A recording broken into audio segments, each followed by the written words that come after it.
Toute discussion sur les perspectives pour la France, elle doit commencer par une étude de la situation économique du capitalisme français.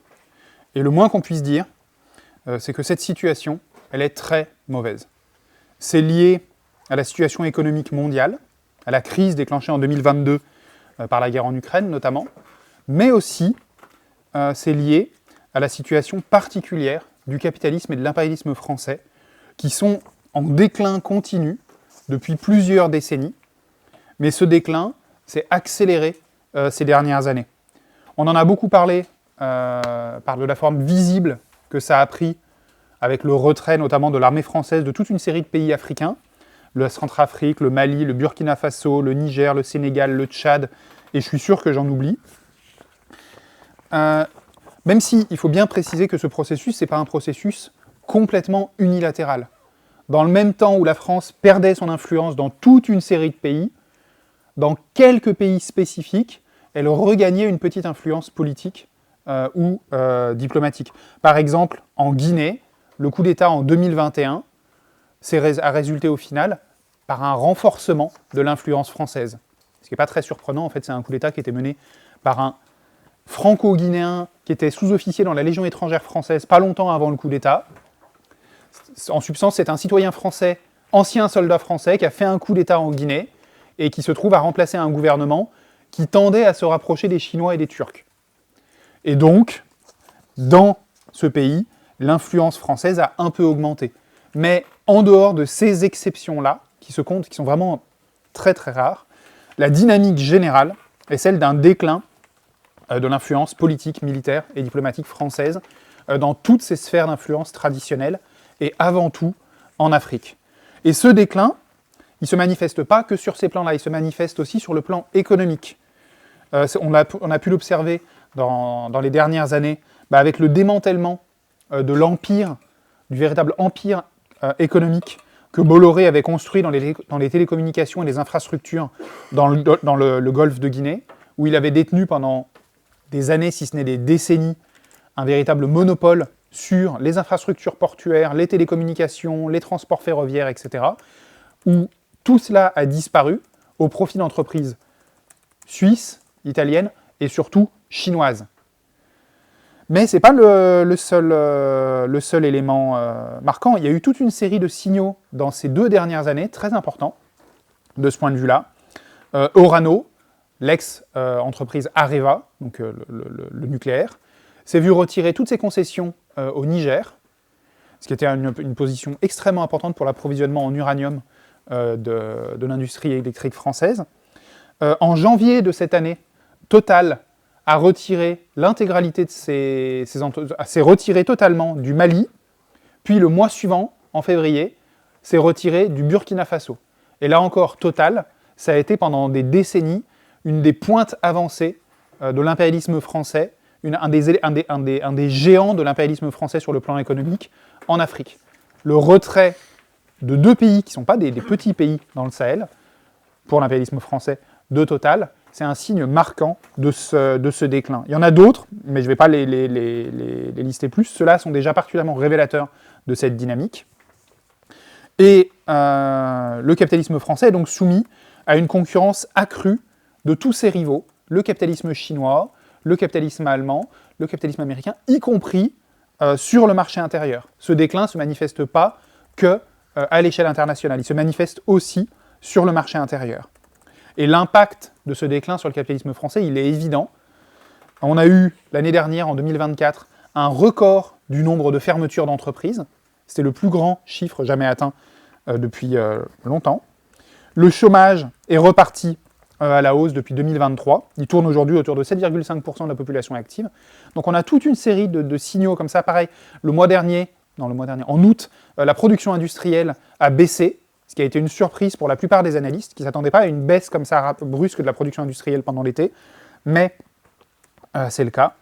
Et ce qu'il faut noter, c'est que ce processus, donc c'est un processus de longue durée, mais qui est aggravé encore par l'instabilité économique mondiale, par la situation économique et politique à l'échelle internationale, et notamment par les rivalités entre les grandes puissances impérialistes. La guerre commerciale déclenchée par Trump, elle frappe durement le capitalisme français, de toute une série de façons. C'est pas un phénomène qui le... Enfin, comment dire, les attaques de Trump, ou la politique économique de Trump frappe le capitalisme français, pas juste par un côté, mais vraiment dans tous les sens, pour ainsi dire. Par exemple, l'accord signé par Trump et von der Leyen cet été, il instaure 15% de taxes douanières sur la majorité des produits européens. Pas tous, mais une bonne partie. Or, les États-Unis sont le 6e client pour les exportations françaises. Et donc, ces taxes, qui représentent en fait un triplement, en moyenne c'est un triplement des taxes sur les produits européens entrant aux États-Unis, parce qu'auparavant, c'était aux alentours de 4,5%, entre 4,5 et 5% de taxes pour les produits européens.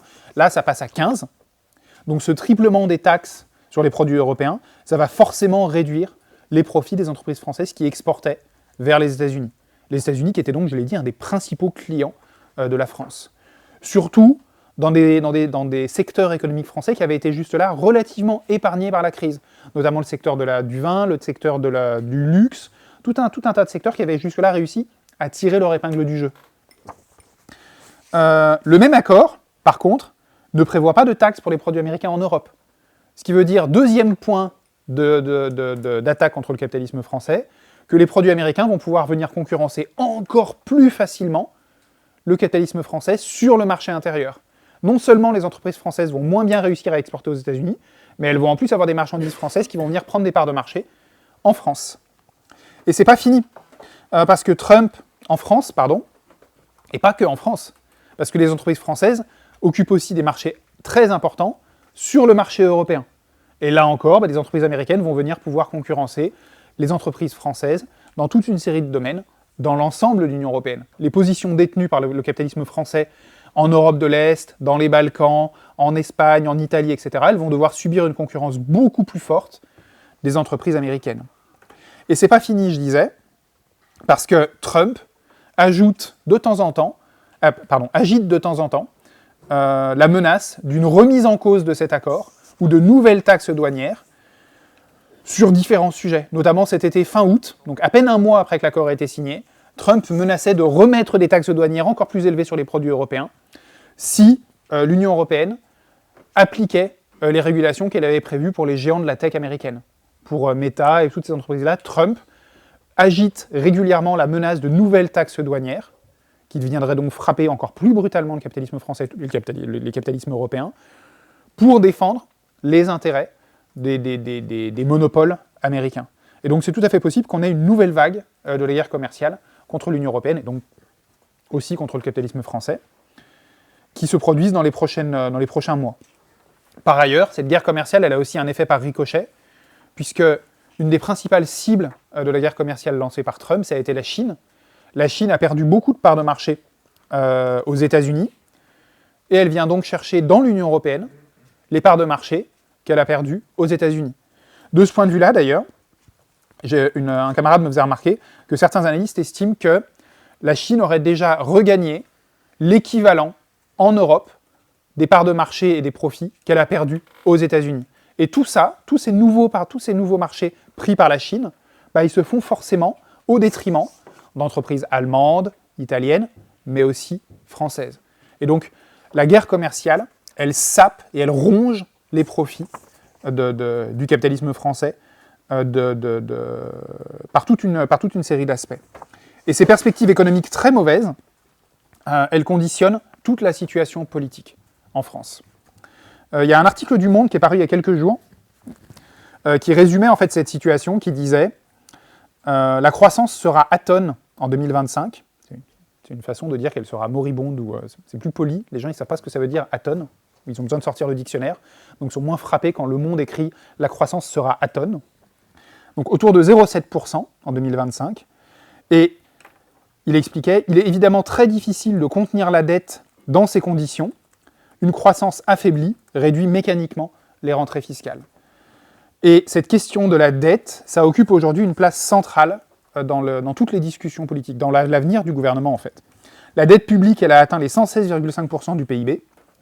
Et le même article du Monde utilisait pour décrire la situation du gouvernement français et du capitalisme français vis-à-vis de la question de la dette, il utilisait l'analogie, une image d'un nœud coulant, qui disait, ils expliquaient, l'agence de notation Standard & Poor's a calculé qu'en 2019, la France dépensait 1,5% de son PIB pour payer les intérêts de la dette.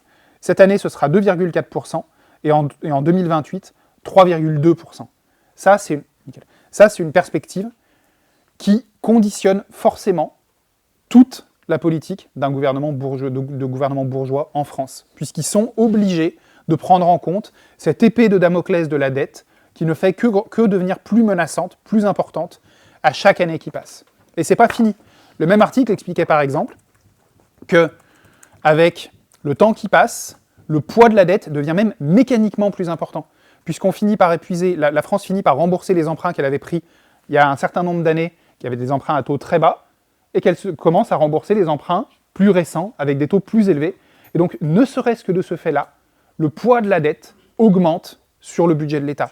Il n'est plus obligé de rembourser des emprunts à taux très bas, il doit rembourser des emprunts maintenant à taux plus élevés, qui sont de plus en plus élevés en plus. Et donc, ça pèse de plus en plus. Ces très mauvaises perspectives économiques, elles pèsent lourdement sur le gouvernement Le Cornu. Ce qui est intéressant, c'est que d'après la loi, le budget devrait être présenté en Conseil des ministres mardi, là, dans 3 jours, puis déposé à l'Assemblée nationale au plus tard le 13 octobre, donc dans 1 semaine et 2 jours. Or, vous m'arrêtez si je me trompe, mais il ne me semble pas qu'il y ait aujourd'hui de gouvernement qui puisse présenter ce budget. Il n'y en a pas eu qui a été présenté. On a des annonces vagues par-ci, par-là sur ce à quoi pourrait éventuellement ressembler le budget. Et encore, rien de très sûr. On a plus une idée de ce qu'il n'y aura pas dans le budget qu'une idée de ce qu'il y aura dedans. Mais il n'y a même pas de gouvernement aujourd'hui pour présenter un budget. Et donc, c'est assez révélateur de la crise actuelle de régime du capitalisme français.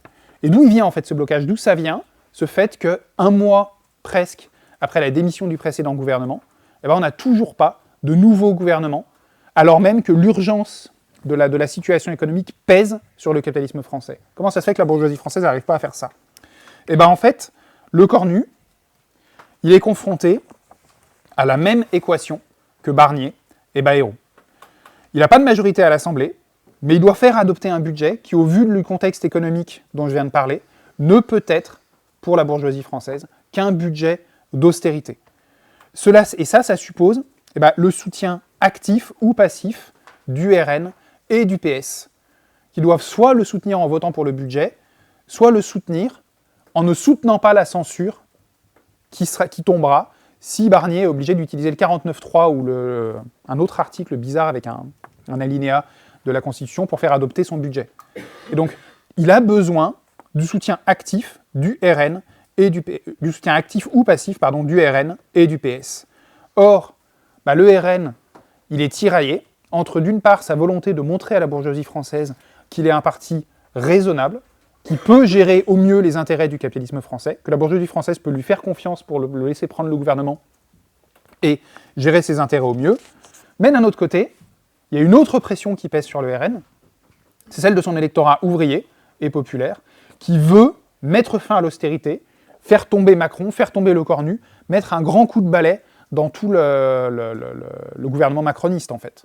Et donc le RN est tiraillé entre ces deux intérêts. Plus il défend Le Cornu, plus il rassure Le Cornu pour rassurer la bourgeoisie, plus il se rend impopulaire auprès d'une partie de son électorat, auprès d'une partie de sa base, mais plus il essaye de satisfaire les aspirations de changement, de rupture de sa base électorale, plus il inquiète la bourgeoisie, qui se dit que c'est pas très fiable comme parti. Et le PS est lui aussi placé dans une situation contradictoire. Parce que, objectivement, le Parti socialiste veut capituler, servir les intérêts de la bourgeoisie, mais il ne peut pas capituler trop ouvertement, parce qu'il risque de perdre, s'il le faisait, l'intégralité de sa base électorale et de disparaître complètement.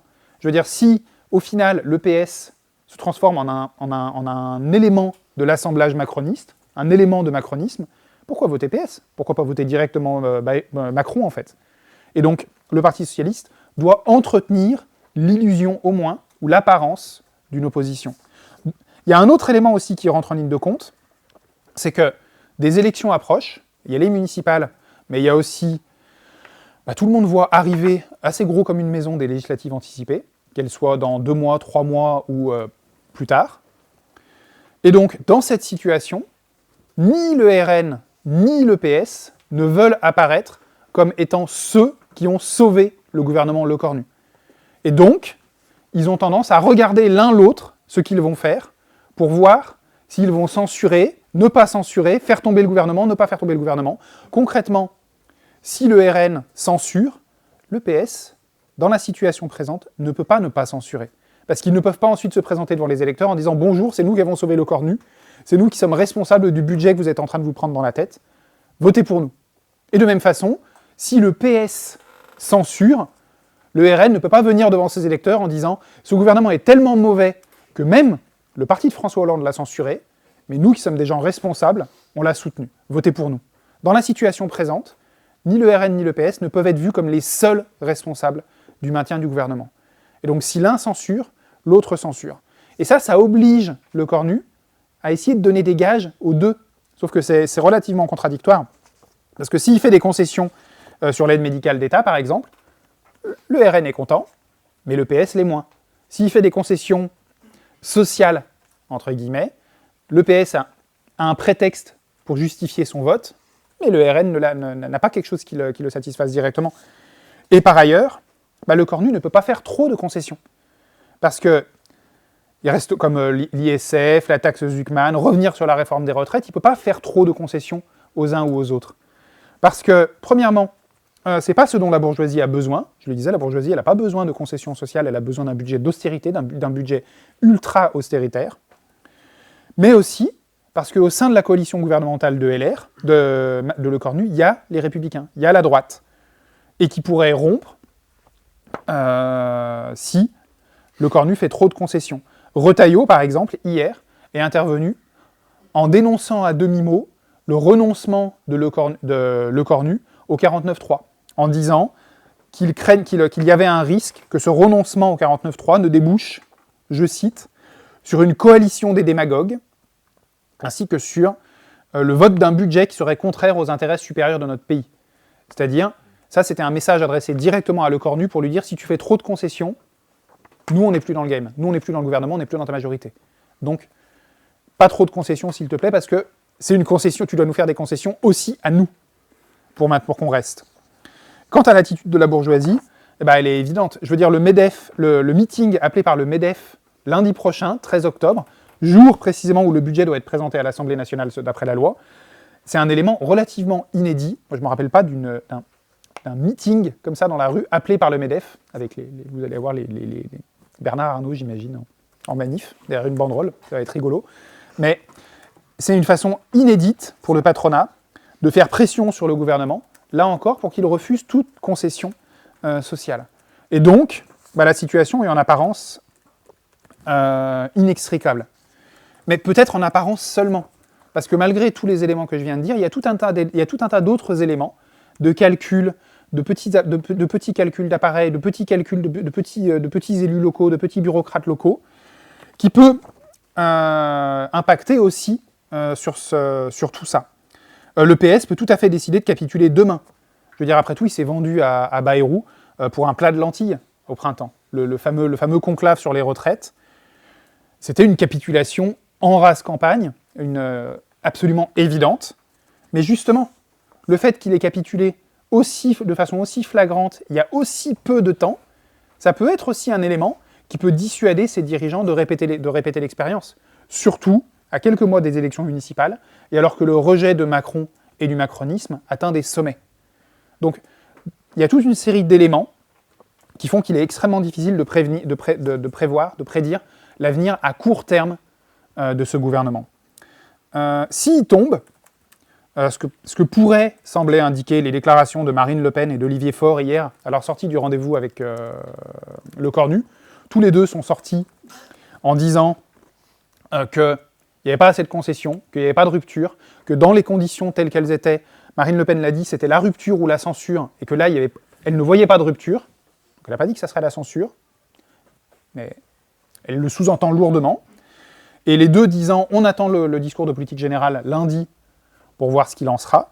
Et donc si le gouvernement tombe, la perspective est celle d'une nouvelle élection législative, voire même d'une nouvelle élection présidentielle. Et dans ce cas-là, la situation politique sur le plan électoral, elle est assez claire. À gauche, le NFP est divisé, le nouveau Front populaire, est divisé entre une aile gauche du réformisme, qu'incarne LFI, et une aile droite, qu'incarne le PS et les autres composantes, on va dire, du NFP. Les Verts jouant l'équilibre entre les deux, un coup avec la FI, un coup avec le PS, mais en se rattachant in fine, dès que la question est importante, au PS, à chaque fois. Et le PCF, qui est de plus en plus marginalisé, qui lui oscille de plus en plus entre la gauche du réformisme et l'extrême droite du réformisme. Je veux dire, hier, pour la blague, Fabien Roussel, sa première réaction, il était interviewé à la radio quand Lecornu a annoncé qu'il renonçait au 49.3. Première réaction de Fabien Roussel, ça a été de déclarer qu'il trouverait ça raide, je cite Fabien Roussel, c'est pas moi, hein. Il déclarait « ce serait raide de censurer d'emblée Lecornu alors qu'il annonce renoncer au 49.3 ». Donc Lecornu a dit qu'il renonçait au 49.3, donc on va pas le censurer mardi. Et il rajoutait « il faut sortir de l'impasse, il faut avancer ». Moi, je suis plus dans la culture du dialogue, voyez-vous. Pour la blague, cette idée de la culture du dialogue, au même moment, sur un autre journal, sur une autre radio, vous aviez Elisabeth Borne qui disait exactement les mêmes mots. Donc vous aviez Roussel et Borne qui disaient tous les deux il faut le dialogue entre le Parlement et le gouvernement, et c'est très bien parce que le renoncement au 49.3 permet d'avancer. Mais bon, Roussel a finalement décidé que c'était quand même un peu too much, que même Boris Vallaud disait non mais le renoncement au 49.3 c'est pas suffisant. Donc Fabien Roussel ne pouvait pas se permettre d'apparaître non plus publiquement à la droite de Boris Vallaud. Donc il a fini le soir par dire que non mais c'est pas une concession suffisante. Mais on voit la dynamique quand même. Mais malgré cette division, une résurgence du nouveau Front populaire ou d'une quelconque forme d'alliance de la gauche est tout à fait possible, malgré les divergences et les critiques. Je veux dire, après tout, en 2024, Mélenchon a couru ressusciter la NUPES sous la forme du nouveau Front populaire, après s'être fait traiter, lui et toute la FI, d'antisémites pendant des mois par le PS, le PCF et les Verts. Vous aviez une tête de liste PCF aux européennes qui avait expliqué que oui, Mélenchon était antisémite. Quelques semaines après, Mélenchon et la FI faisaient alliance avec tous ces gens au sein du nouveau Front populaire. Et cette alliance, en fait, elle est d'une certaine façon intrinsèque au réformisme de Mélenchon. Il refuse de rompre avec l'aile droite du réformisme, parce qu'au fond, il refuse de rompre avec la bourgeoisie française. Il refuse de rompre avec la classe dirigeante, avec le capitalisme, et donc, il refuse aussi de rompre avec ses représentants au sein du mouvement ouvrier, que sont les dirigeants de l'aile droite du réformisme. Mais il faut être clair, s'il y a une alliance de la gauche sous cette forme à de prochaines élections, ça favorisera forcément le Rassemblement national, du fait du discrédit profond qui frappe le PS, le PCF et les Verts. En s'associant à ces partis-là, l'AFI se coupera d'une partie de son électorat le plus radicalisé, le plus en colère, celui qui veut en mettre fin, balayer tout le vieux système politique, en s'associant, comme ils l'ont fait la dernière fois, à François Hollande et à Monsieur la culture du dialogue de Fabien Roussel. L'AFI se coupe d'une partie de son électorat qui veut mettre un coup de pied dans la fourmilière. Et donc, ça ne ferait que favoriser le Rassemblement national. S'il y a de nouvelles élections, il y aura une énorme pression qui s'exercera dans le sens de l'unité de la gauche et aussi dans le sens du front républicain contre le Rassemblement national. Au fond, la logique est la même. C'est pour battre la droite et l'extrême droite, il faut faire l'alliance la plus large possible, indépendamment du programme, indépendamment de nos divergences de fond, indépendamment des vraies différences qui nous opposent. Et puis pour battre le Rassemblement national, il faut s'allier avec n'importe qui, indépendamment du programme, de la nature de classe de leur parti, indépendamment de tout, parce que c'est le Rassemblement national, etc. Au fond, cette pression, elle a la même origine. C'est la pression de la bourgeoisie qui s'exerce sur la gauche et sur le mouvement ouvrier.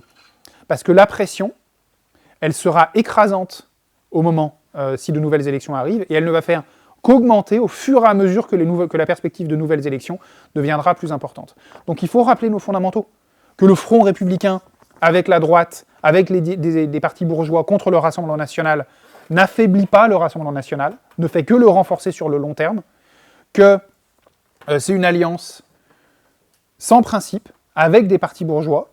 Pourquoi le Rassemblement national grandit ?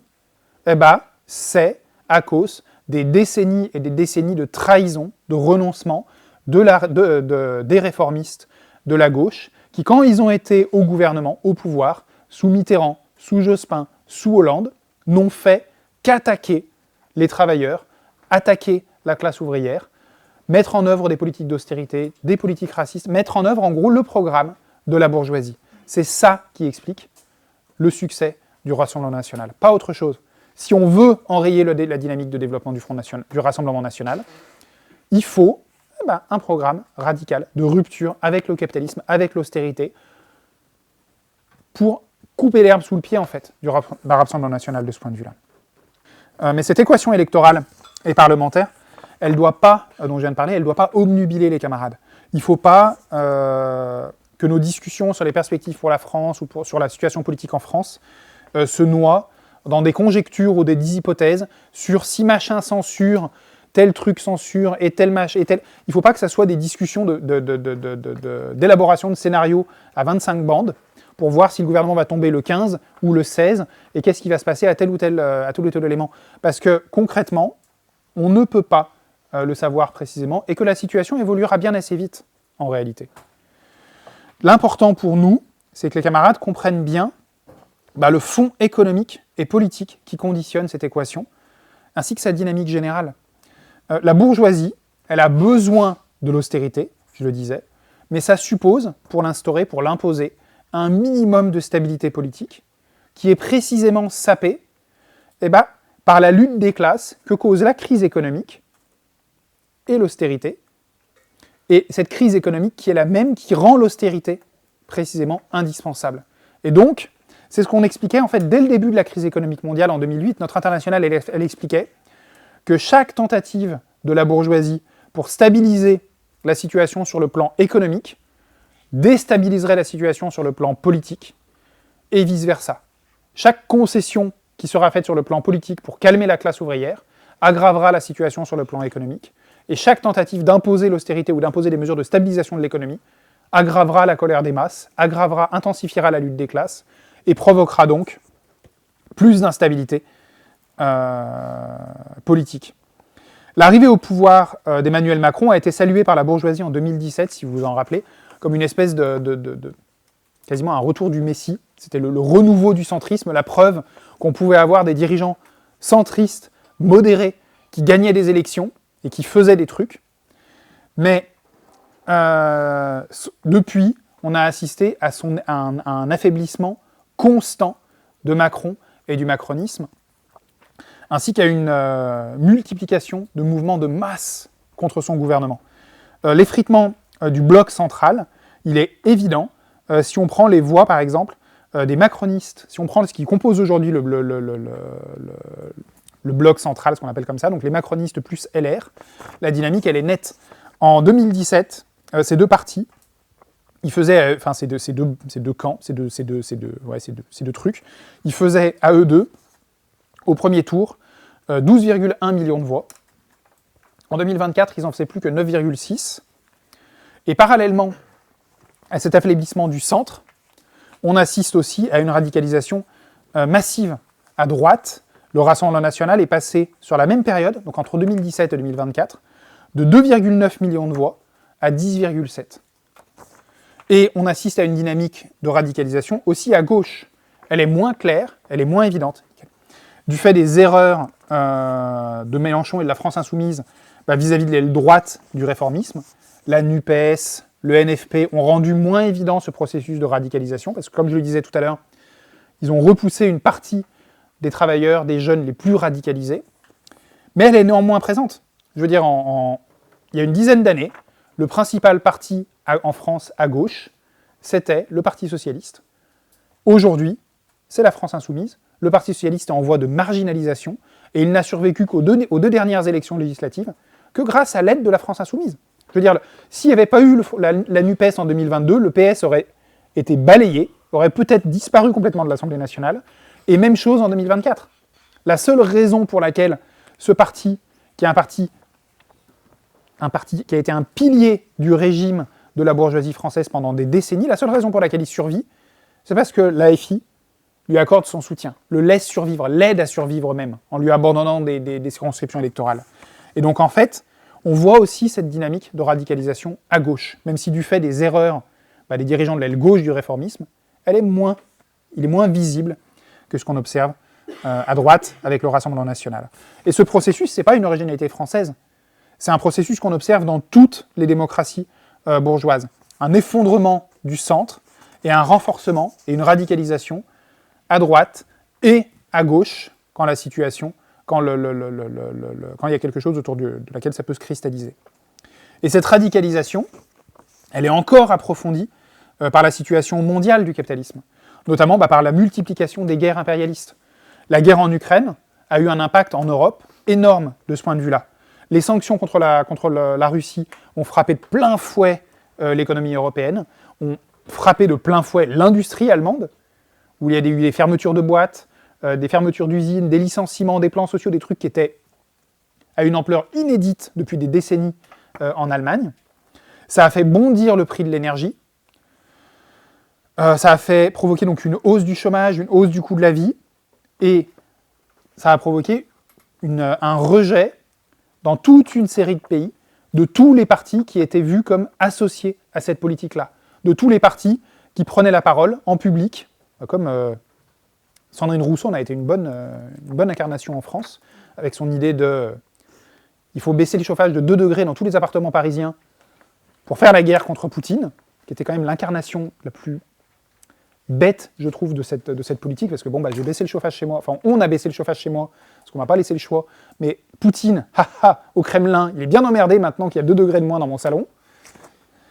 C'était vraiment l'incarnation la plus bête de cette politique, mais tout ça, ça a été massivement rejeté. Tous ces partis associés à l'austérité, à l'augmentation du chômage, de la misère, aux dépenses militaires énormes pour l'Ukraine, pendant qu'on coupe dans la santé, on coupe dans l'éducation, on coupe dans tout, sauf dans la guerre, ça a provoqué un rejet massif des partis qui étaient associés à cette politique, et une croissance des partis qui la rejetaient explicitement. En Allemagne, c'est la croissance de l'AfD, en Slovaquie, c'est ce qui a permis la victoire de Fico, en Roumanie, il y a eu tout le processus où ils ont été obligés d'annuler les élections, puis de les refaire après avoir fait arrêter un candidat pour être sûr que la candidate pro-Union européenne gagnerait. En Tchéquie, il y a des élections aujourd'hui et demain, où tous les sondages prédigent une victoire écrasante du parti de Babiš, Andrej Babiš, peut-être que je prononce sans doute très mal, qui défend précisément cette ligne-là, de rupture confuse avec l'austérité, de rupture confuse avec la guerre en Ukraine. Il la défend sur la droite, c'est un ultranationaliste réactionnaire Babiš, mais il va gagner, probablement, ces élections, de ce fait-là, parce qu'il n'y a rien d'autre qui s'oppose à l'austérité, au chômage, à la rupture avec les politiques qu'incarnent l'Union européenne et les gouvernements bourgeois qui se sont succédés depuis des décennies en République tchèque. Et c'est pour ça, en fait, son succès. La guerre à Gaza a eu aussi un impact évident. Elle a radicalisé des couches entières de la jeunesse et du salariat, au point qu'aujourd'hui, la bourgeoisie, dans quasiment tous les pays du monde, ne peut plus apparaître trop ouvertement comme une complice du génocide des Gazaouis. Le volte-face de certains dirigeants bourgeois, il est incroyable. Je veux dire, en France, on est passé de Yael Braun-Pivet, qui allait rendre visite quasiment sur le front à des soldats israéliens après le 7 octobre, pour leur apporter l'appui de la démocratie française dans sa lutte dans le massacre des Gazaouis. On est passé de Macron proposant à Netanyahou de créer une coalition internationale pour aider Israël à écraser Gaza, si vous vous rappelez, en octobre 2023, Macron avait proposé ça, à la reconnaissance de la Palestine, en l'espace de 2 ans. Il y a des intérêts économiques qui sont en jeu, bien sûr.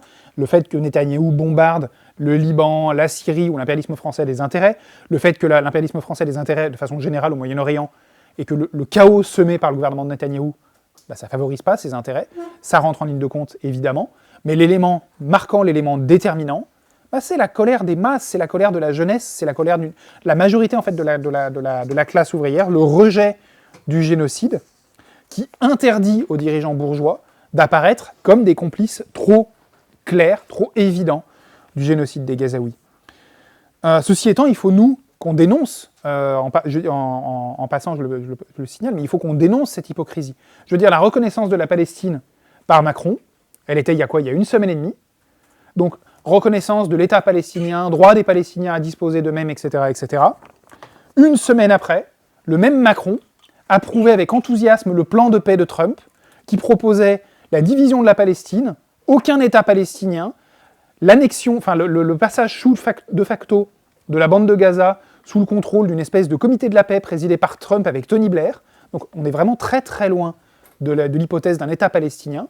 Mais Macron, le même qui nous faisait des discours à tire-larme à l'ONU une semaine avant, là approuvait, applaudissait des deux mains le plan de soi-disant plan de paix de Trump. Et pendant le même temps, Jean-Noël Barrot, ministre des Affaires étrangères démissionnaire, et qui est toujours en poste parce qu'on n'a pas de gouvernement, faut-il le rappeler, appelait le Hamas à capituler, c'est-à-dire en fait faisait le boulot de Netanyahou auprès du Hamas. Donc les mêmes qui nous expliquent que oui, le peuple palestinien a le droit à son État, il a le droit d'exister, etc. Dans le même temps, ils approuvaient les projets de division de la Palestine et ils suppliaient le Hamas de bien vouloir reconnaître qu'il a perdu la guerre, ce qui n'est pas le cas. Il faut le répéter aussi. Israël a été mis en échec à Gaza. Le Hamas existe toujours, alors que sa destruction était l'objectif numéro 1 proclamé par le gouvernement Netanyahou. Et donc, je m'arrête là sur la question de l'hypocrisie du gouvernement français, mais c'est quelque chose qu'il faut souligner. Parce qu'il faut expliquer qu'est-ce qui les a obligés à changer de position comme ça. Qu'est-ce qui les a obligés à défendre au moins en parole, et même pas toujours en parole, la question de la Palestine. C'est une question qui a profondément remué la jeunesse et la classe ouvrière.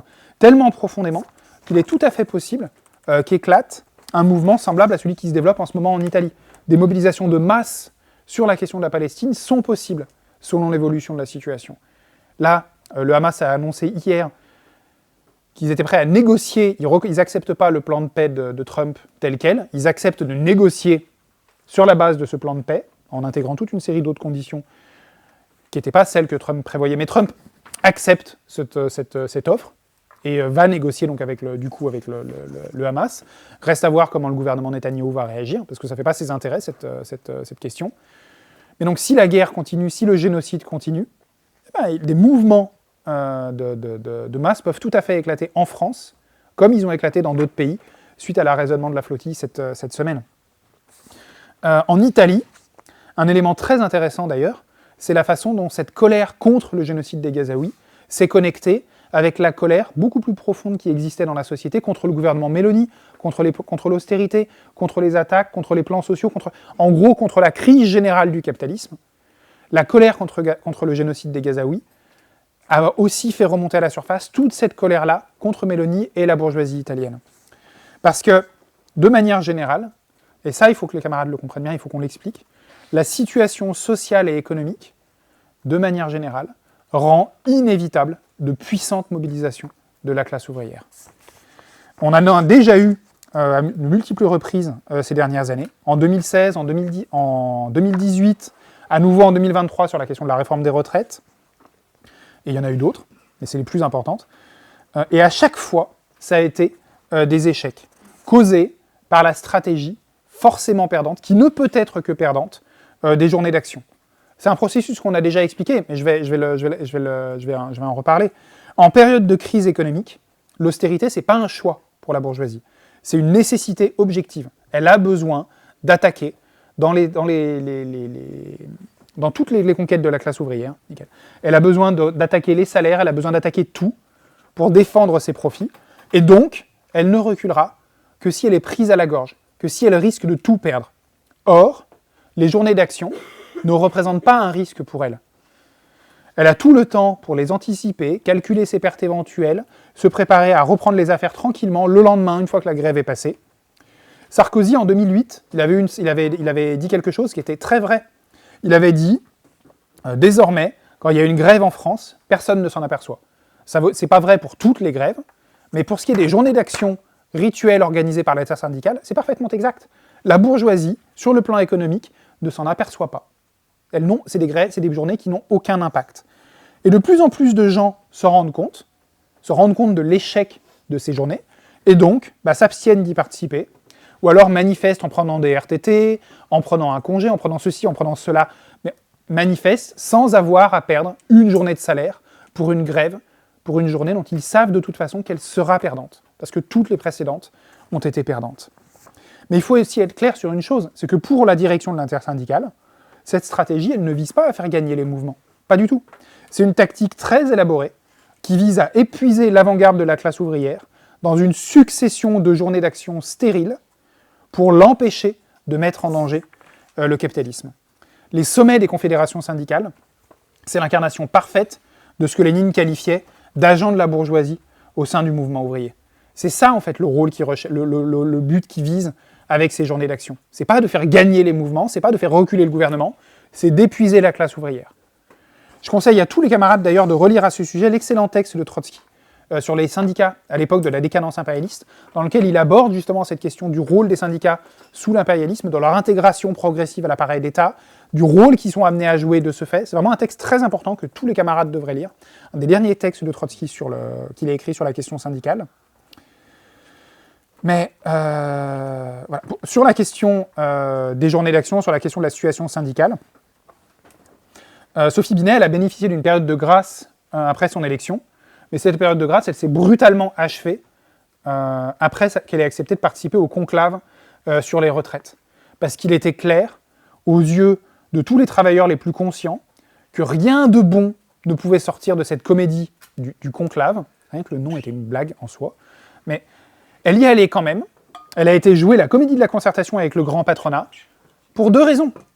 La première, c'était pour ne pas avoir à mobiliser contre Bayrou.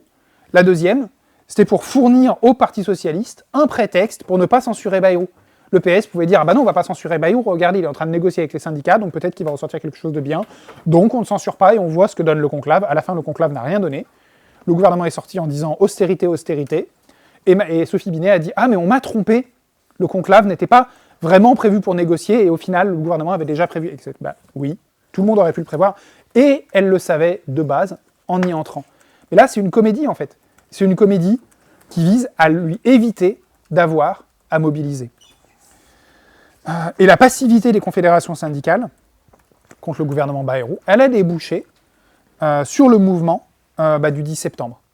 Et il y a des leçons très importantes à tirer de cette mobilisation, de son évolution déjà, de son évolution politique et sociale, parce que c'est un mouvement qui a été initié à la base, et la presse bourgeoise s'est fait un plaisir de le souligner pendant un moment, pendant longtemps, qui était à l'origine, qui a été initié par une poignée d'individus isolés, d'extrême droite, ou très confus en tout cas, sur les réseaux sociaux, qui étaient à l'origine donc, de tous les premiers appels à bloquer tout le 10 septembre, mais qui ont été complètement marginalisés au fur et à mesure que le mouvement prenait de l'ampleur, au fur et à mesure qu'il gagnait en popularité, au fur et à mesure que des milliers de gens rejoignaient les boucles Telegram, tous les endroits où le mouvement s'organisait plus ou moins confusément, ces éléments-là ont été de plus en plus marginalisés, mis de côté.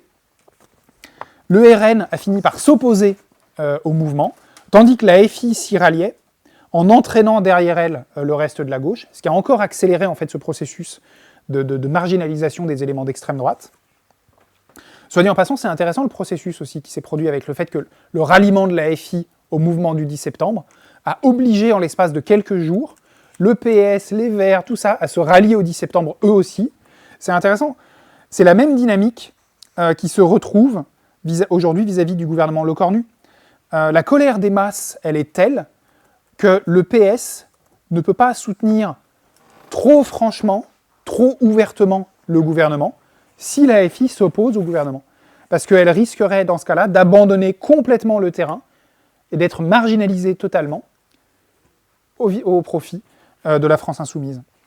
Et donc, ce mouvement, relativement spontané du 10 septembre, il tirait aussi, je prends 5 minutes de plus, les leçons de l'échec des Gilets jaunes, les mobilisations du samedi, qui étaient devenues en fait de facto des journées d'action sauvages, Globalement, c'était réduit à ça au début, à la fin.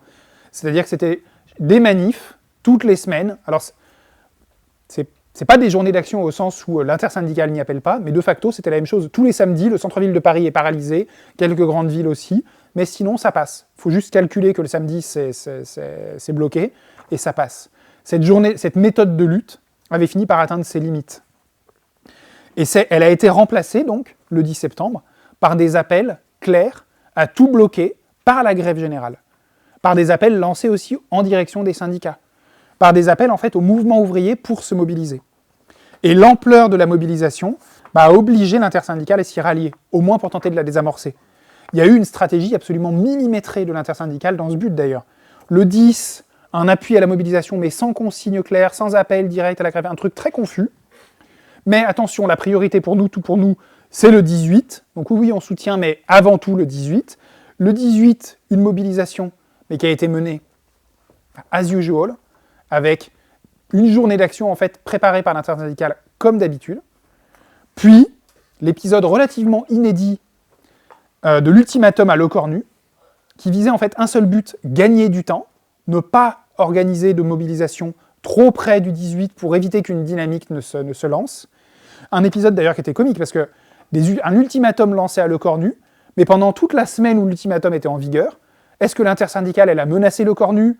Est-ce qu'elle a mobilisé ses troupes pour donner un peu de chair à cet ultimatum ? Quand vous lancez un ultimatum à quelqu'un, si vous montrez que vous n'êtes pas prêt à mettre vos menaces à exécution, votre ultimatum, il n'a pas beaucoup de valeur. Qu'a fait l'intersyndicale pendant cette semaine d'ultimatum ? Elle n'a rien mobilisé du tout. Par contre, elle a supplié Lecornu pendant une semaine de bien vouloir lui lâcher des billes pour pas avoir à mettre en œuvre son ultimatum, pour pas avoir à mettre en œuvre ses menaces. Ça révélait bien en fait le plan. Et enfin, lorsque Lecornu n'a pas, aux surprises, adopté le programme de l'intersyndicale, elle a appelé à une mobilisation pour, encore une semaine plus tard, une journée sans perspective, ni plan d'action clair, sans même savoir si c'était le début de quelque chose ou si c'était juste encore une nouvelle journée d'action sans rien derrière. On a assisté là à une manœuvre de l'intersyndicale dont le but était évident, qui était étouffer au berceau la mobilisation qui se profilait, qui était empêcher absolument que cette mobilisation ne s'étende et ne débouche sur une mobilisation qui puisse mettre en danger le capitalisme français. Les camarades d'Unité CGT, dans un éditorial, ils ont eu raison de qualifier l'intersyndicale de quartier général de la défaite. C'est une formule qui est très vraie. C'est un quartier général dont le but n'est pas de préparer la victoire, mais dont le but est de préparer la défaite du mouvement. Et si ce n'était pas assez clair, cet élément-là, on a des déclarations explicites de Sophie Binet sur la nécessité d'empêcher une dissolution. Dans une adresse envoyée à tous les CGTistes le 22 septembre, elle a écrit « Camarades, pour finir, un gros point, je cite, pour finir, un gros point de vigilance. L'extrême droite est toujours là, n'a jamais été aussi proche du pouvoir. C'est d'ailleurs ce qui explique la radicalisation patronale. Si leur intransigeance devait entraîner la chute de la Macronie, ils ont déjà leur plan B avec Bardella et Le Pen. Dans cette période très politique, voire politicienne, avec des possibilités de censure, de dissolution, voire de destitution, gardons notre boussole syndicale et soyons toujours vigilants à protéger notre indépendance. Notre objectif est d'arracher des avancées concrètes pour les travailleurs et les travailleuses. Nous connaissons maintenant la capacité du patronat à changer de casting pour garder la même orientation politique. C'est-à-dire, il faut éviter une dissolution, il faut éviter que Lecornu tombe, parce que sinon ça sera le Rassemblement National, et ça sera pire. Donc, mobilisons, mais pas trop, parce qu'il ne faut pas faire tomber le gouvernement quand même. Attention, il y a le RN en embuscade. Ça, c'est clairement, en fait, l'axe de la direction de l'intersyndicale, de Sophie Binet. Mobiliser, mais pas trop. Et ça semble avoir réussi, pour cette fois, à la journée du 2 octobre, à marquer un net recul de la mobilisation. Mais il faut être clair sur une chose, c'est que ça ne peut pas marcher à chaque fois. Un jour ou l'autre, une mobilisation de masse échappera au contrôle de la Confédération, au contrôle de l'intersyndicale. Et cette question de la grève générale, qui découle forcément de cette perspective, elle doit être posée comme une question concrète. On ne doit pas être une de ces organisations, une de ces sectes, il y en a plein, qui se contentent de crier grève générale tout le temps, qui se contentent de dire « Ah, mais ce qu'il faut, c'est une grève générale. Ah, mais ce qu'il faut, c'est une grève générale. Ah, mais ce qu'il faut, c'est une grève générale. » et qui se contentent de répéter ça en boucle, sans poser cette question concrètement. C'est une question, la grève générale, qui s'organise, qui doit être préparé, qui pose des questions pratiques au mouvement ouvrier. C'est ce qu'on fait d'ailleurs, c'est ce qu'on a fait dans l'édito du dernier numéro du journal, où on aborde cette question en posant concrètement les tâches du mouvement ouvrier et de la gauche pour la préparation d'une grève générale. Comme on le souligne, c'est quelque chose qui suppose un programme offensif, parce qu'en période de crise profonde du capitalisme, les travailleurs ne se mobiliseront pas sur un programme seulement défensif, ils ne se mobiliseront pas à une échelle de masse sur un programme seulement défensif, et ça suppose aussi une campagne d'agitation préalable dans les entreprises, auprès de la jeunesse, etc., partout, pour expliquer la nécessité d'une telle mobilisation, pour expliquer ses buts, pour expliquer la façon dont ça doit s'organiser. Et tout ça, ça pose la question du rôle de l'aile gauche du mouvement syndical, et en particulier de l'aile gauche de la CGT. Parce que vous avez une position qui est contradictoire sur ce plan. Les structures opposées à la politique de Binet critiquent Binet, elles critiquent l'intersyndicale, mais elles hésitent à s'opposer à elle. Elles n'organisent pas à sa place la campagne d'agitation, à une grande échelle, la campagne d'agitation qui est nécessaire. Et en fait, elles renoncent, de facto, à jouer le rôle qu'elles devraient jouer, qu'elles doivent jouer si le mouvement doit triompher, c'est-à-dire de construire, de poser une direction alternative du mouvement. Parce qu'il faut dire les choses clairement, si une grève générale éclate demain, en échappant au contrôle de l'intersyndicale, de la direction du mouvement ouvrier, et que les seules directions présentes sur le terrain, c'est la seule direction existante, c'est Sophie Binet et Jean-Luc Mélenchon, vous pouvez être sûr que ce mouvement ira à la défaite. Parce que la stratégie de Sophie Binet, elle sera de saboter le mouvement. Si l'aile gauche du mouvement ouvrier et des syndicats ne construit pas une direction alternative dès maintenant pour préparer une telle mobilisation, ça sera beaucoup plus difficile pour cette mobilisation, voire impossible de vaincre. La situation est explosive. Et il faut qu'on s'attende, et je conclus, à des développements inattendus. C'est-à-dire que les camarades ne doivent pas se laisser surprendre et emporter par des événements nouveaux, par chaque nouvel événement, par chaque nouvel incident, par chaque nouvel épisode. Il faut qu'on garde l'œil sur la dynamique générale du processus, ce dont je parlais tout à l'heure, cette dynamique provoquée et entretenue par la crise du capitalisme et la radicalisation politique. Et il faut faire aussi attention, lorsque des mobilisations éclateront, à ne pas nous laisser entraîner, à ne pas laisser avaler dans ces mobilisations. La situation, elle est explosive, mais on doit garder le sens des priorités. Notre priorité, c'est de construire le Parti communiste révolutionnaire, c'est de construire l'Internationale communiste révolutionnaire. Souvent, vous avez des gens qui nous accusent d'être focalisés sur notre autoconstruction, comme ils disent, mais c'est une question très concrète. Concrètement, tant qu'il n'existera pas une direction révolutionnaire de la classe ouvrière, basée sur un programme marxiste, sur les méthodes du communisme, tant que ça n'existera pas, la classe ouvrière ne prendra pas le pouvoir, ne renversera pas le capitalisme. Or, cette direction révolutionnaire, ce parti communiste révolutionnaire, c'est à nous de le construire, c'est à personne d'autre. C'est ça notre boulot, et c'est ça qui doit être notre priorité dans la prochaine période.